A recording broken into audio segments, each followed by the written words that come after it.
A igreja é uma família onde nós vivemos juntos, onde nós assumimos compromisso, uma família de pessoas diferentes, várias idades, várias culturas, várias classes sociais. E não é fácil viver em família, a gente sabe. Mas como uma igreja chega a ser uma família? Esse é o desejo da nossa igreja, a Igreja Presbiteriana Filadélfia de Curitiba. Se você olhar na placa, aquela plaquinha preta que tem do lado, assim, você vai ver que no pezinho da placa está escrito assim, que aqui, a igreja, a nossa igreja, ela é uma família para pertencer. Não é um lugar para estar, não é um lugar para frequentar. Shopping é um lugar para frequentar, um parque é um lugar para frequentar. Essa igreja é uma família para pertencer. E existem vários desafios. E como que a gente enfrenta esses desafios? Como que a gente chega a alcançar o desejo dessa igreja? A nossa visão. O que é a visão de uma igreja? A visão é como a igreja quer ser. Quando pessoas pensarem na nossa igreja, elas vão pensar assim, aquela igreja e essa é a nossa visão. Vocês lembram? A Igreja Presbiteriana Filadélfia de Curitiba é uma igreja missional, acolhedora e discipuladora. Vamos lá de novo, a visão da Igreja Presbiteriana Filadélfia de Curitiba. Nós queremos ser conhecidos como uma igreja missional, acolhedora e discipuladora. Esse é o nosso objetivo, é assim que a gente quer ser conhecido. A gente quer ser conhecido como uma igreja que atua na evangelização. A gente quer ser conhecido como uma igreja que acolhe bem aqueles que Deus traz a nós. E não é só receber e dar um bom dia, não, é fazer com que a pessoa realmente viva isso que a gente cantou agora, que é ser uma família vivendo em união. É realmente fazer com que todos nós que estamos aqui vivamos isso que está escrito na placa, um lugar, uma família para pertencer. Nós temos nos esforçado já há algum tempo, e nos últimos 2 domingos, muito mais intencionalmente, eu trouxe esse assunto aqui. Nós temos nos esforçado para mostrar que essa visão, ser uma igreja missional, acolhedora e discipuladora, ela não é uma coisa que saiu da cabeça dos pastores e dos presbíteros, mas é algo bíblico, é algo que está na Bíblia. Nos últimos 2 domingos eu falei sobre evangelização e, fazendo um resumo muito rápido aqui, quem esteve aqui vai lembrar, quem não esteve pode acessar o nosso canal no YouTube e assistir ali a mensagem. Nós vimos no domingo retrasado que Jesus enviou 70 discípulos para irem adiante dele, pelas cidades que ele ia passar enquanto ele estava indo para Jerusalém. E a gente viu que esses discípulos eles iam para pregar o Evangelho. E a gente viu que pregar o Evangelho é conversar a respeito de Cristo em um contexto de bons relacionamentos. E que a gente precisa estabelecer intencionalmente esses bons relacionamentos para que a gente possa compartilhar com as pessoas que nos cercam, que fazem parte do nosso círculo de relacionamento, compartilhar com elas aquilo que chegou até nós, aquilo que nós vivemos, a beleza do Evangelho. E fazemos isso sob a autoridade do próprio Cristo.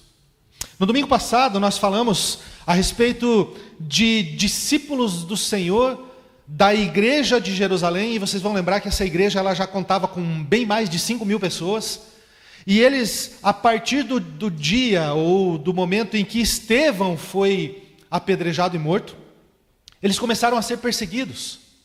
E essa perseguição fez com que eles saíssem e se espalhassem por toda a terra. Eu já até falei que se você olhar no mapa, Jerusalém está embaixo, e eles começaram a subir, Judéia, Samaria, e chegaram até lá, Antioquia, e por aí vai. E eles se espalharam, mas é interessante que, do mesmo jeito que eles estavam sendo perseguidos por pregar o Evangelho, e do mesmo jeito que eles pregavam o Evangelho em Jerusalém, aonde eles iam chegando, eles iam intencionalmente cultivando relacionamentos para pregar o Evangelho. Eles continuavam pregando o Evangelho. E nós, meus irmãos, também somos chamados a intencionalmente cultivar relacionamentos para pregar o Evangelho. Com o objetivo de pregar o Evangelho. Porque nós vivemos o Evangelho, nós fomos salvos, nós experimentamos aquilo que Deus tem para nos oferecer, e que a gente olha lá em Apocalipse, por exemplo, e a gente vê que a gente olha aquilo é o céu, né? Então, descrito, não tem mais morte, não tem mais guerra, não tem mais tristeza, não tem mais doença, relacionamento perfeito. Tudo isso, a gente já experimenta um pouco disso aqui nessa vida. O sacrifício de Cristo não é só para nos levar a experimentar essas delícias lá depois, mas aqui a gente já começa a experimentar isso. E nós estamos cercados de pessoas que ainda não confessam Jesus como Senhor e Salvador, ainda não conhecem Jesus, e elas não experimentam isso. E elas acham que aquilo que elas vivem é felicidade. Se você perguntar para qualquer um na rua aí, você chegar e falar assim, você tem que conhecer Jesus para você ser feliz. A pessoa vai perguntar, mas eu sou feliz para caramba, meu jovem, eu não preciso de Jesus. Quem não conhece Jesus não entende.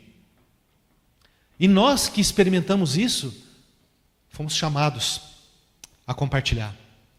Eu quero desafiar você a considerar as duas últimas pregações dos dois últimos domingos, dia 4, dia 11, dia 18, a de hoje e a do próximo domingo, como 4 pregações como sendo uma grande história. Então você precisa considerar todas elas para entender um panorama maior do que a gente está falando. 2 domingos eu falei sobre evangelização, 2 eu vou falar sobre discipulado. Eu quero falar sobre isso hoje. O tema da mensagem hoje é: uma igreja saudável é missional e discipuladora. Está faltando uma palavrinha aí, né, pastor? E o negócio do acolhedora? Acolhedora, o que é uma igreja acolhedora, a gente vai falar numa outra oportunidade, tá? Não vai ficar de fora não, calma lá. Não se desespere. Mas vamos lá. Uma igreja saudável é uma igreja que é missional e é discipuladora. E eu quero convidar você, então, a abrir a tua Bíblia no livro histórico do Novo Testamento, que é o livro de Atos, no capítulo 17.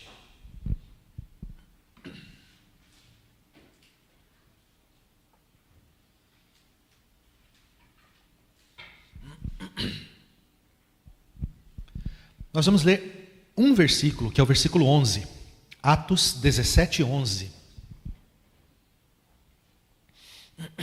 Atos, capítulo 17, versículo 11. Atos que conta a história do surgimento da igreja cristã no primeiro século e como ela cresceu, como aconteceram as missões e tudo mais. Diz assim a palavra do Senhor: ora, estes de Bereia é o nome de uma cidade, né? Estes de Bereia eram mais nobres do que os de Tessalônica, uma outra cidade, né? Tessalônica. Porque eles receberam a palavra com toda a avidez, examinando as Escrituras todos os dias para ver se as coisas eram de fato assim. Ou seja, aqueles da cidade de Bereia, eles ouviam, e daí eles iam para a Bíblia para ver se aquilo que o pastor estava pregando realmente estava na Bíblia, se estava certo. Essa é uma das responsabilidades de todo cristão. E por isso eles foram considerados mais nobres do que aqueles de Tessalônica. Tessalônica é a cidade que Paulo esteve antes de chegar em Bereia. A gente vai falar um pouco mais sobre isso agora. Mas antes a gente vai pedir a direção do Senhor. Vamos orar? Pai do céu, nós estamos diante da Tua palavra e precisamos que o Senhor derrame o Teu Espírito Santo, nos dê sabedoria para a gente entender qual é a Tua mensagem para a gente hoje. Então tira da nossa mente qualquer coisa que possa nos distrair, mas que possamos estar atentos à Tua palavra. E que somente Jesus Cristo seja visto e ouvido nesse lugar hoje, é o que nós pedimos em nome dEle. Amém. Era mais ou menos o ano 49 depois de Cristo, mais ou menos. Fazia ali, o quê? Uns 18, 19, 20 anos, no máximo, que Jesus Cristo tinha morrido, ressuscitado e subido aos céus. No versículo 4 desse capítulo, a gente vai ler que muitos gregos confessaram Jesus como Senhor. Isso em Tessalônica, na cidade de Tessalônica. E uma igreja foi organizada lá. a igreja dos Tessalonicenses. E a Bíblia não relata quanto tempo o apóstolo Paulo ficou ali, mas não foi lá muito tempo, tá? Ele começou uma perseguição tal, e ele teve que ir embora. E foi nessa ocasião que ele saiu da cidade de Tessalônica, ele foi para a cidade de Bereia. Como se a gente saísse daqui e fosse para Piraquara. Tá? E ele foi lá, e o que ele fez? Chegando em Bereia, obviamente, foi pregar o evangelho. E percebeu que aquelas pessoas de Bereia, eles, como diz o texto, eles não só ouviam, mas eles paravam e pensavam assim, será que isso que esse Paulo aí está falando, será que está mesmo na Bíblia? Aí eles iam lá para a Bíblia para conferir, para ver se era assim mesmo. E por isso, eles foram considerados uma audiência mais nobre do que Tessalônica. Porque lá em Tessalônica, lá os tessalonicenses, eles não estavam fazendo isso. A expressão aqui mais nobre nos mostra que aqueles judeus da cidade de Bereia, eles eram mais maduros espiritualmente. E porque assim, você ouvir uma pregação e questionar, perguntar assim, será que o pastor está falando realmente está na Bíblia e está em conformidade com a Bíblia? Não é rebeldia. E eu sempre incentivo vocês a fazerem isso aqui, porque isso é uma questão de maturidade. A gente precisa estar atento, porque se eu estou aqui, colocado por Deus, para levar até vocês a palavra de Deus, eu não posso levar outra coisa que não seja a palavra de Deus. E vocês precisam estar atentos, porque vocês têm que saber que estão ouvindo só a palavra de Deus. E os de Bereia faziam isso, por isso foram considerados mais nobres, eram mais maduros do que aqueles de Tessalônica. Provavelmente, se eu chegar para você e perguntar assim, e aí, se você fosse para escolher uma igreja, você ia querer ser membro de qual igreja? Da igreja de Tessalônica ou da igreja de Bereia? Eu ia querer ser da de Bereia, não sei você. Ia preferir ser da igreja de Bereia. Mais ou menos 1 ano e meio, 2 anos depois disso, Paulo escreveu a sua primeira carta aos Tessalonicenses. Vamos arredondar para 2 anos. Só 2 anos depois que a igreja foi organizada em Tessalônica, Paulo escreveu a sua carta aos Tessalonicenses. Aquela igreja que não era tão madura quanto a de Bereia. Mas eu quero que você ouça com atenção o que Paulo escreve em 1 Tessalonicenses, capítulo 1, versículos 6 a 8. Ele escreveu assim, E vocês, Tessalonicenses, se tornaram nossos imitadores e do Senhor, recebendo a palavra com alegria que vem do Espírito Santo, apesar de muitos sofrimentos. Assim, presta atenção, vocês se tornaram modelo para todos os crentes da Macedônia e da Acaia. Porque a partir de vocês, a palavra do Senhor repercutiu não só na Macedônia e na Acaia, mas a fé que vocês têm repercutiu em todos os lugares, a ponto de não termos necessidade de dizer mais nada a respeito disso. Rapaz, é a mesma igreja? 2 anos? Como que essa igreja amadureceu tanto? Como que ela chegou a um nível de, ao invés de ser considerada menos madura do que a de Bereia, agora o apóstolo fala assim, vocês se tornaram modelo para todos os crentes. Modelo para todos os crentes. E a partir de vocês, a partir da igreja de vocês, aí que estão aí em Tessalônica, a palavra do Senhor foi espalhada para todos os lugares. Se eu perguntar de novo para você, qual igreja você prefere ser membro? Se você for igual eu, agora eu vou pegar minha carta de transferência para a igreja de Tessalônica. Não quero mais ser da de Bereia. Pensa numa igreja madura. E a pergunta é, como é que essa igreja, num espaço de tempo tão curto, se tornou uma igreja tão madura espiritualmente? E eu quero pedir que você acompanhe, eu vou ler alguns textos, eu quero que você ouça com muita atenção. Eu não vou pedir para você estar folheando a Bíblia, porque são textos esparsos e ia tomar muito tempo. Então presta bastante atenção e acompanhe. Nós vamos construir aqui agora o caminho que vai nos mostrar como essa igreja de Tessalônica amadureceu tanto. Lucas capítulo 4, versículos 4 e 15. Então Jesus, no poder do Espírito, voltou para a Galiléia e a sua fama correu por toda a região. Ensinava nas sinagogas, sendo elogiado por todos. Então aqui nós voltamos no tempo, né? Estamos no tempo de Jesus ainda. Voltamos, demos um salto para trás, no passado. Jesus era judeu. E ele pregava. Ele iniciou o seu ministério terreno falando aos judeus, ensinando. Então, e ele fazia isso nas sinagogas. Então, o que Jesus fez? Ele iniciou o ministério dele, que era pregar o evangelho, e ele procurou pessoas da mesma fé, a fé judaica, para falar a respeito da fé judaica. Pega isso, é muito importante. Jesus iniciou o ministério dele, e pelo fato dele ser judeu, ele se juntou com outros judeus para falar da fé judaica. Aí quando a gente vai para o final do capítulo 4 de Lucas, a gente vê que Jesus, ele ia de cidade em cidade, pregando nas sinagogas da Judéia. E no capítulo 5, a gente já percebe que Jesus ele estava ensinando não só nas sinagogas, mas também fora. Porque essa era uma característica dos mestres religiosos da época. Eles iam caminhando, saíam pela rua caminhando, e ensinando, falando. E eles iam usando exemplos práticos. Você vê, a gente lê os evangelhos e vê Jesus fazendo isso também, né? Eles iam usando. Ele estava andando lá, olhava um monte de flor ali e olhe os lírios do campo. Ele aproveitava alguma coisa que ele via para passar o ensinamento. E a gente percebe no capítulo 5 que por onde Jesus passava, multidões paravam para ouvi-lo. E algumas dessas pessoas, quando Jesus saía de uma cidade para outra, algumas dentre essa multidão começaram a seguir a Jesus. Iam de uma cidade para outra junto com Jesus. Esses começaram a ser chamados discípulos.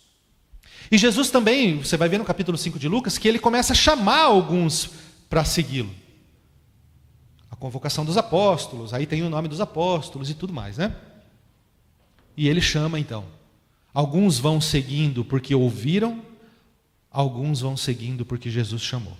Quando chega no versículo 30 do capítulo 5, a gente vê que fariseus murmuravam contra discípulos de Jesus. Então, vamos lá. Jesus começou a pregar o evangelho nas sinagogas de cidade em cidade, depois ele começou a pregar pela rua também, pessoas começaram a segui-lo, e agora os fariseus, que eram religiosos da época, começavam a criticar aqueles que já eram discípulos de Jesus, ou seja, já estavam, como eu disse antes, caminhando com Jesus, seguindo Jesus, para ouvir o que ele tinha a ensinar. Então, ouvi aqui, Jesus ia para lá, opa, quero ouvir também, quero ouvir de novo, o que será que ele vai ensinar? Vou para lá. Isso é um discípulo, está seguindo o seu mestre. O que é um discípulo? O discípulo é um aluno que vai seguindo o seu professor por onde ele anda. É um pouco, aliás, é bem diferente do nosso contexto. Mas na época era assim, é um aluno que vai seguindo o professor, por tudo quanto é lado, todos os dias, o dia inteiro, até dormia junto. Dia e noite, comia junto, almoçava junto, tomava café junto, ia no mercado junto, ia para o shopping junto, ia no banco junto, aprendendo o que o mestre tem para ensinar.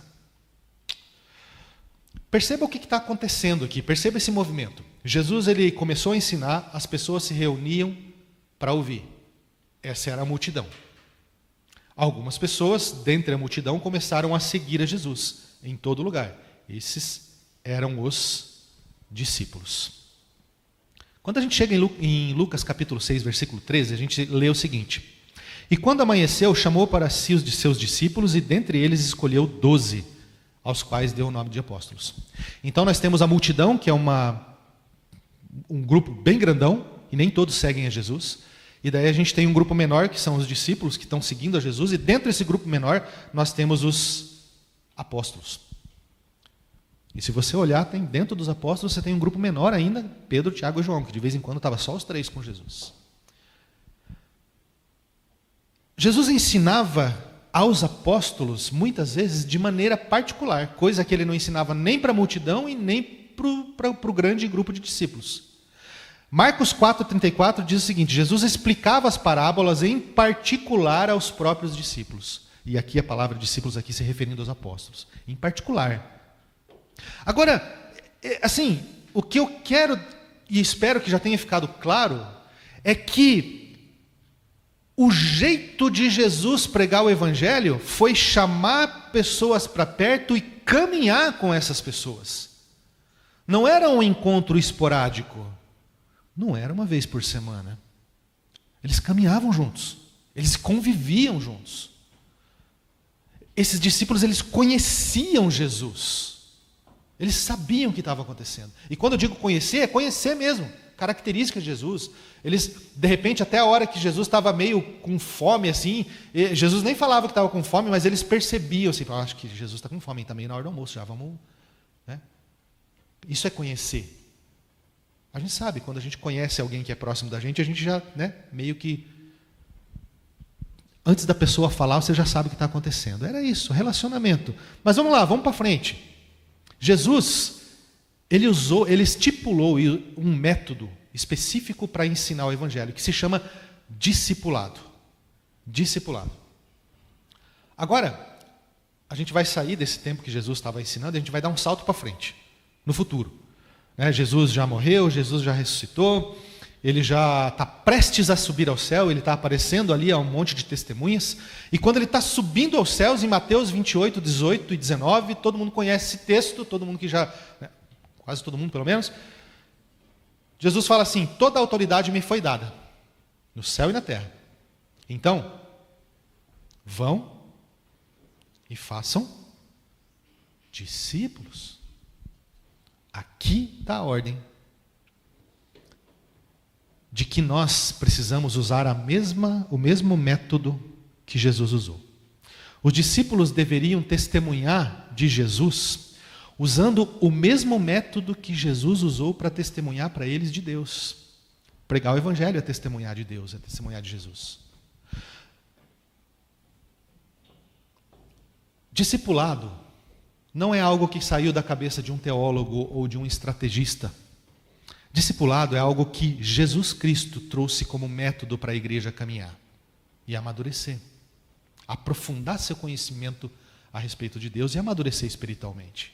Agora, continua prestando atenção que eu tenho mais alguns textos aqui. Eu falei de Jesus, certo? E eu falei que Jesus disse para os discípulos dele que eles tinham que ir fazer discípulo, ok? Até aqui tranquilo. Então vamos lá, Atos 5,42. E todos os dias no templo e de casa em casa, não cessavam de ensinar e pregar que Jesus era o Cristo. Quem fazia isso? Os discípulos. Quando eles faziam isso? Todos os dias.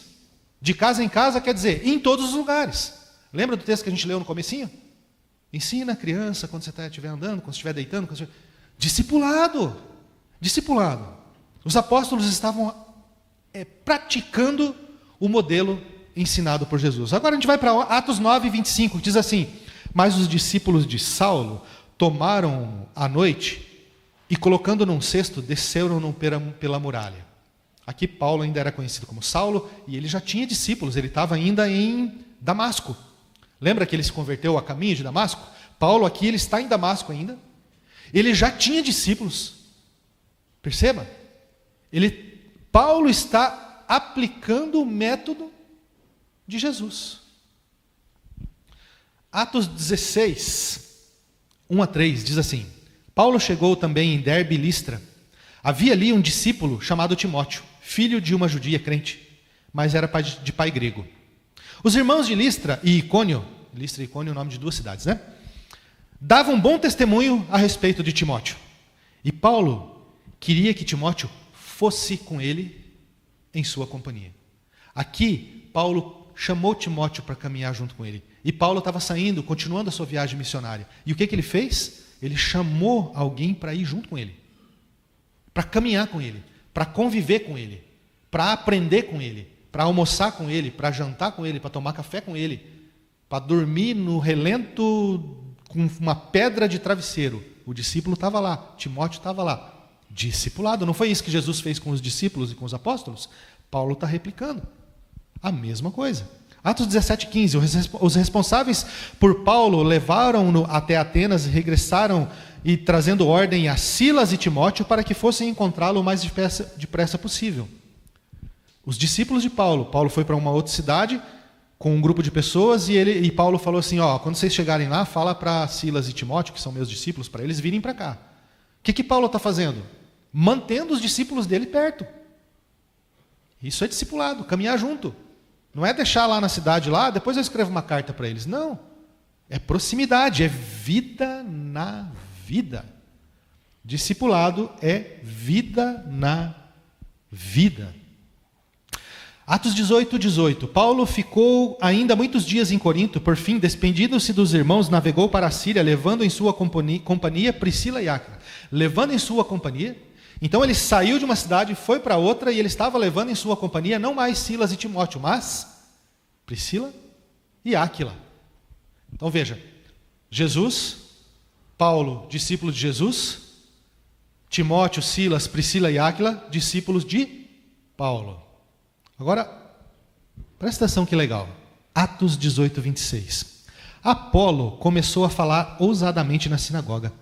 Quando Priscila e Áquila o ouviram falar, levaram-no consigo e com mais exatidão expuseram o caminho de Deus. O discípulo do discípulo fazendo discípulo. Levaram para explicar melhor, ou seja, para ensinar mais detalhadamente. E se você continuar a leitura depois, você vai ver que Apolo foi para outras cidades e pregava ousadamente. Também fazendo discípulos. Nós estamos aí na terceira, indo para a quarta geração de discípulos. Lembra de Timóteo? Aquele lá que Paulo chamou para caminhar com ele? 2 Timóteo 2:2. Paulo escreveu a Timóteo o seguinte: e o que você, Timóteo, ouviu de mim, na presença de muitas testemunhas, isso você deve transmitir a homens fiéis, idôneos para transmitir a outros. Discípulos que fazem discípulos. A igreja, nós só estamos aqui hoje porque desde o primeiro século, a partir de Jesus, os discípulos entenderam que eles deveriam fazer discípulos que fazem discípulos, que fazem discípulos, que fazem discípulos, até chegar aqui, a mim e a você hoje. Discípulos de Jesus em 2026, Curitiba.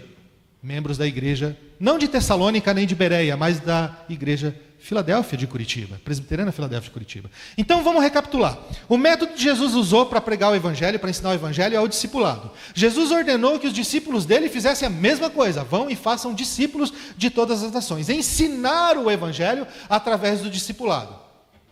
Os apóstolos obedeceram, discipularam pessoas. E essas pessoas discipularam outras e, como eu disse, até chegar aos nossos dias. A essa altura você deve estar pensando assim: ah, pastor, estou começando a entender.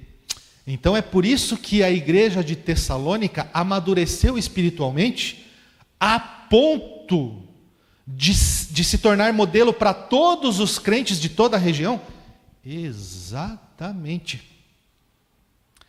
Uma igreja, ela é considerada madura espiritualmente quando cada um dos membros dessa igreja são maduros espiritualmente. E como é que os membros se tornam maduros espiritualmente? Discipulado. Há uns 2 anos, acho, atrás, eu fiz uma série na escola bíblica, uma série falando de discipulado. Eu não lembro se foram 8, 9 ou 10 aulas, foi alguma coisa assim. E eu lembro que a definição do discípulo, do que é discipular, né? Se alguém perguntar para você assim, o que é discipular? A definição era mais ou menos assim: discipular é levar uma pessoa a um nível de maturidade espiritual em que ela vai considerar Jesus Cristo como o centro de sua vida, e isso vai refletir em serviço dedicado à igreja. Isso é discipular. A igreja de Tessalônica, ela amadureceu porque os membros dela amadureceram. Agora, depois de tudo isso, eu quero que você pare um instante e pense junto comigo. Hoje, em Curitiba, de uma forma ou de outra, como diz o velho ditado, bem ou mal, Todo mundo que você conhece já ouviu falar de Jesus. Veja, eu não estou dizendo que todas as pessoas foram evangelizadas. Eu estou dizendo que, de uma maneira ou de outra, todos já ouviram falar de Jesus. Ah, Jesus, sei, aquele cara lá da Bíblia, né? Foi um profeta, né? Jesus, sei. Eu até li um livro esses tempos aí, Jesus, o maior psicólogo que já existiu. Não, Jesus, foi um homem bom, um exemplo. Nenhuma dessas definições é bíblica, mas eles já, de alguma forma, já ouviram falar de Jesus. Essa é a multidão que ouviu falar de Jesus. Mas dentre essa multidão, existem as pessoas que se tornaram discípulos. E daí, se você olhar aqui ao redor, você vai ver um monte de gente assim. Nós somos discípulos. Nós ouvimos o Evangelho e isso nos transformou. E nós estamos caminhando nessa estrada. Antes de serem conhecidos como cristãos, os seguidores de Jesus eram conhecidos como os discípulos do caminho. O caminho.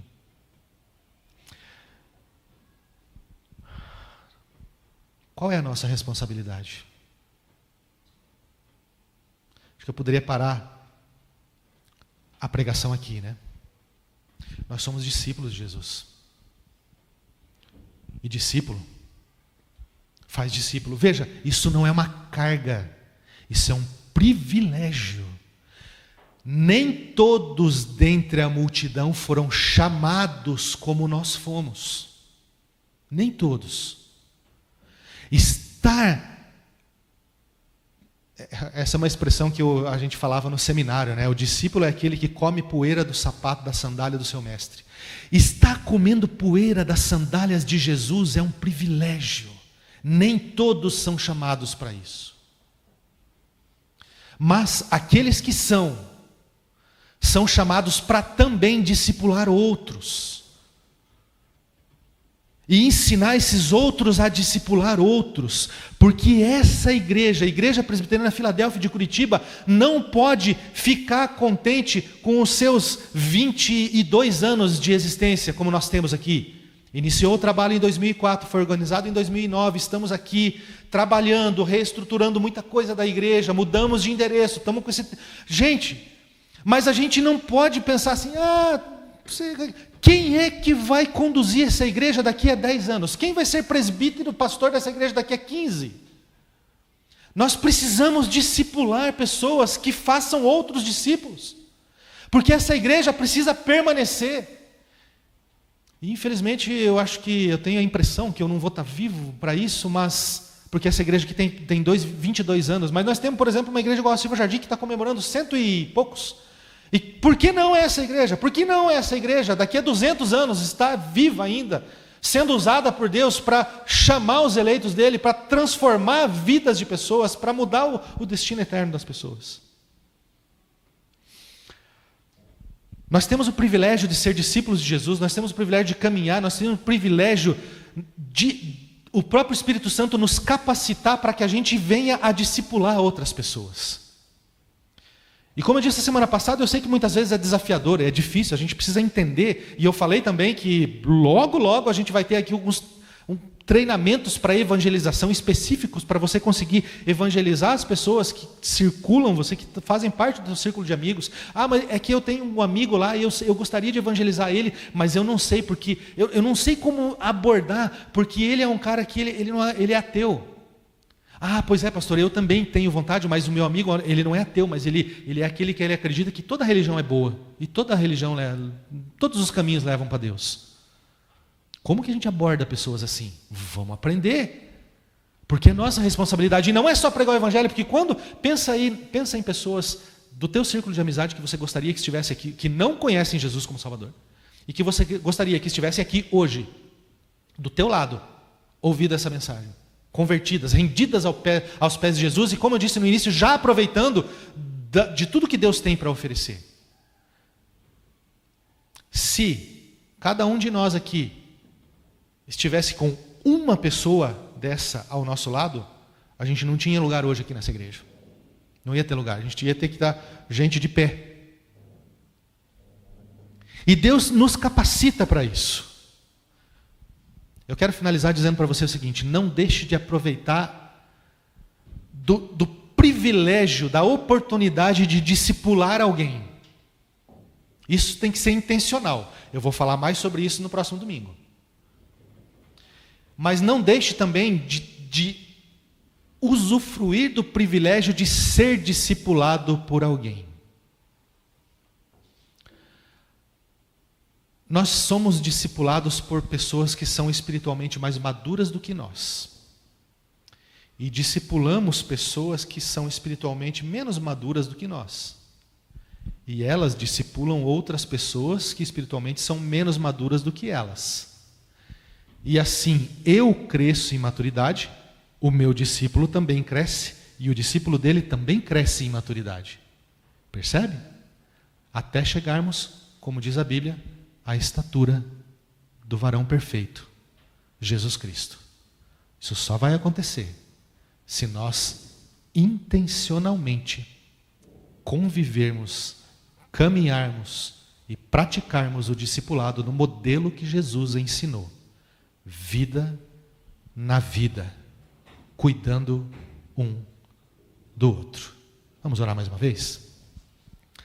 Senhor, somos gratos ao Senhor, Deus, pela Tua misericórdia, pela Tua graça, pelo Teu amor, pelo privilégio de termos sido chamados pelo Senhor para o discipulado, pelo privilégio de ter pessoas mais maduras espiritualmente do que nós, que nos discipulam, pelo privilégio de poder discipular pessoas e ver esses nossos irmãos amadurecendo na fé. Aqueles que já vivem o vida na vida, eu peço ao Senhor em nome de Jesus que o Senhor os fortaleça para que eles possam continuar essa obra, sendo usados pelo Senhor, instrumentos nas mãos do Redentor Jesus Cristo. Aqueles que ainda não experimentaram esse privilégio, eu peço ao Senhor em nome de Jesus que o Senhor desperte no coração deles o desejo de fazer isso, para que eles possam aproveitar dessa bênção que é discipular e ser discipulado. É a nossa oração em nome de Jesus. Amém. Amém. Meus irmãos, nós estamos encerrando. Como sempre, eu vou pedir, nós vamos encerrar com a oração, todos juntos, com a oração do Pai Nosso, né? E eu vou pedir que depois da oração a bênção, e eu vou pedir que depois da bênção você sente por mais 2 minutos e 4 segundos, que eu tenho alguns avisos. Vamos orar? Você tem possibilidade, fique de pé. Se você não pode ou não quer, pode ficar sentado também, não tem problema. Vamos orar juntos a oração do Pai Nosso. Alô? Pai nosso que estás nos céus, santificado seja o teu nome. Venha o teu reino, seja feita a tua vontade, assim na terra como nos céus.